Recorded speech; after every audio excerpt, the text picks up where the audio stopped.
ರಾಧೆ ಕೃಷ್ಣ. ಇಲ್ಲಿ ನೀವು ನೋಡ್ತಾ ಇರೋದು ತಿರುಪತಿಯಲ್ಲಿ ಇರುವಂತಹ ದೊಡ್ಡ ಕೆರೆ.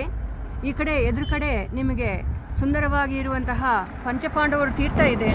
ಬೇಕನ್ನೋರು ಖಂಡಿತವಾಗಿ, ಬೇಕನ್ನೋರು ಇಲ್ಲ, ಎಲ್ಲರೂ ಕೂಡ ಬಂದು ಆ ಪಂಚಪಾಂಡವ ತೀರ್ಥವನ್ನು ನೋಡಿ ಆ ಪರಮಾತ್ಮನೊಂದು ಅನುಗ್ರಹಕ್ಕೆ ನೀವೆಲ್ಲರೂ ಪಾತ್ರರಾಗಬೇಕು ಅಂತ ಹೇಳಿ ಕೇಳ್ಕೊತಾ ಇದ್ದೀನಿ.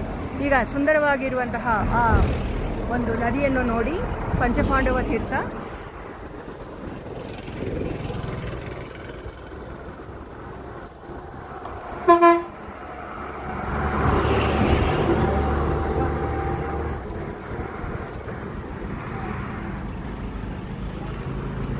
ಇಲ್ಲಿ ನೋಡಿ, ಕೆಳಗಡೆ ಆಳವಾಗಿ ಇದೆ, ಅಲ್ಲಿಗೆ ಮೆಟ್ಲೆಲ್ಲ ಇದೆ.